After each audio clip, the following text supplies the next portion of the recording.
नमस्कार। आज के डीप डाइव में हम गोता लगा रहे हैं नीचे के एक बहुत ही चर्चित और हाँ अक्सर गलत समझे जाने वाले विचार में। हाँ बिल्कुल, ऊबरमेंश, जिसे हम आमतौर पर ओवरमैन कह देते हैं। सही। और हमारे पास जो विश्लेषण है वो इसकी तह तक जाने की कोशिश करता है। तो हमारा मकसद साफ है, समझना कि ओवरमैन आखिर है क्या। और ये भी कि कॉमिक बुक वाले सुपरमैन से इसका क्या लेना देना है या बिल्कुल नहीं है, और इसके पीछे नीचे की असल सोच क्या थी। बिल्कुल। और ये समझना भी जरूरी है कि नीचे का वो मशहूर कथन ईश्वर मर चुका है, उसका इससे क्या कनेक्शन है। हाँ, और कैसे ये ओवरमैन उस दौर की एक बड़ी चुनौती, जिसे हम शून्यवाद या निहिलिज्म कहते हैं, उसका एक तरह से जवाब था। अच्छा, शुरू करने से पहले एक बात साफ कर दें, ये जर्मन शब्द उबरमेंश, इसका कोई एक सीधा सटीक अनुवाद है नहीं। नहीं, बिल्कुल नहीं है।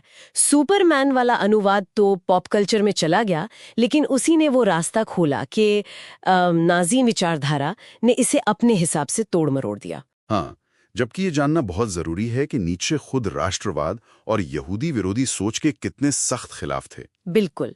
तो हम ओवरमैन या शायद इंसानी सीमाओं के पार, बियॉन्ड मैन जैसा कुछ मतलब लेके चलेंगे। ठीक है, तो फिर सीधे मुद्दे पर आते हैं।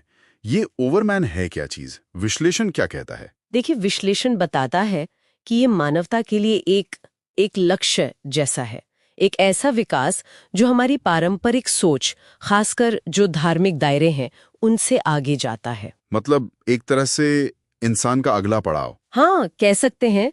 नीचे के लिए ओवरमैन पृथ्वी का अर्थ है।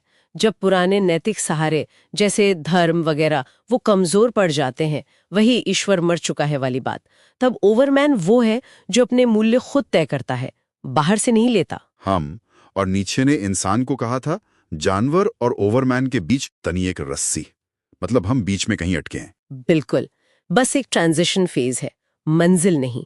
और ये मौजूदा नैतिकता से बहुत अलग है। यहाँ वो दास नैतिकता और मास्टर नैतिकता वाली बात आती है। हाँ, बताइए उसके बारे में जरा। तो ओवरमैन उस दास नैतिकता को पूरी तरह नकारता है। वो नैतिकता जो कमजोरी, भेड़चाल, डर, इन पर टिकी है। नीचे को लगता था कि पश्चिमी समाज इसी में फंसा हुआ है। और मास्टर नैतिकता? मास्टर नैतिकता वो है जिसे ओवरमैन अपनाता है। इसमें अंदरूनी शक्ति, बड़प्पन, आजादी और सबसे जरूरी खुद के बनाए हुए मूल्य मायने रखते हैं। ये वो अवस्था है जो अच्छे और बुरे के पार चली जाती है। अच्छा, तो इसके गुण क्या क्या हुए? एक तो आपने कहा आत्म अतिक्रमण, सेल्फ ओवरकमिंग, इसका क्या मतलब है? इसका मतलब है लगातार अपनी सीमाओं को धकेलना, उन्हें पार करना, मुश्किलों को कमजोरी नहीं बल्कि खुद को और मजबूत बनाने का मौका समझना। जैसे वो नीचे का कोट है, जो मुझे मार नहीं डालता, वो मुझे और मजबूत बना देता है। बिल्कुल वही। बिल्कुल। बिल्कुल। ये एक अंदरूनी लड़ाई है खुद को पार करने की। ठीक है। और दूसरा गुण था मूल्य निर्माण, वैल्यू क्रिएशन। राइट।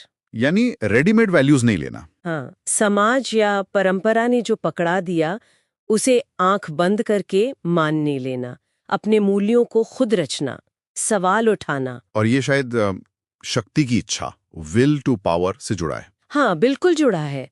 लेकिन यहाँ विश्लेषण साफ करता है कि ये दूसरों पर हुकूमत करने की इच्छा नहीं है।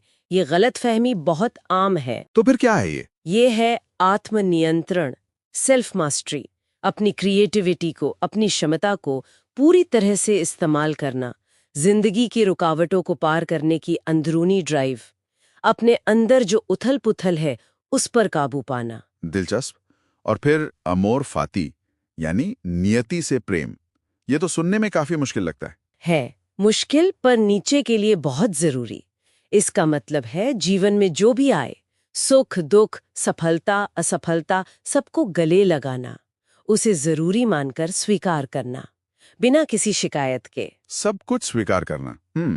और इसी से जुड़ा है वो शाश्वत पुनरावृत्ति वाला आइडिया। हाँ, वो आइडिया कि आपकी जिंदगी जैसी है बिल्कुल वैसी ही अनंत बार दोहराई जाएगी, हर छोटी बड़ी घटना के साथ। और सवाल ये कि क्या आप इस सोच के साथ ऐसे जी सकते हैं कि आप चाहें कि हाँ, ये अनंत बार दोहराया जाए?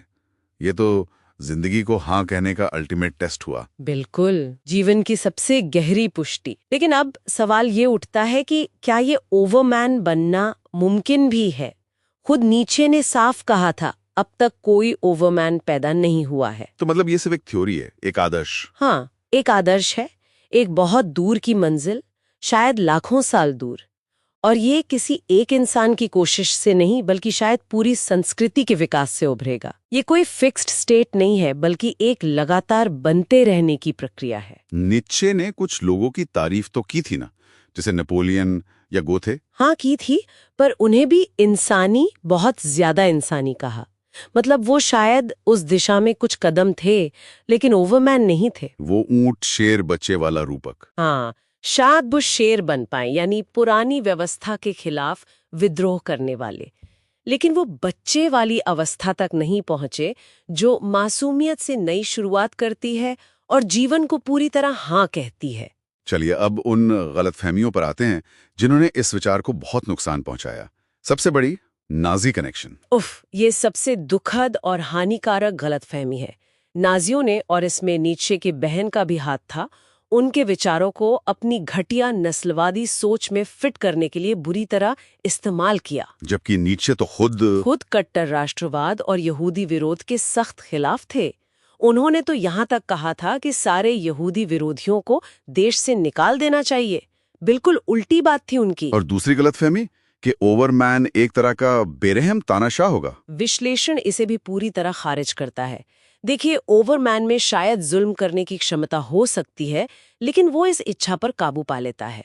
वो शक्ति को ऊंचे मकसद के लिए इस्तेमाल करता है, खुद पर नियंत्रण के लिए। एक जगह शायद उसे मसीह की आत्मा वाला रोमन सीजर कहा गया। हाँ, बिल्कुल, यानी शक्ति भी हो और साथ में करुणा या आत्मनियंत्रण भी।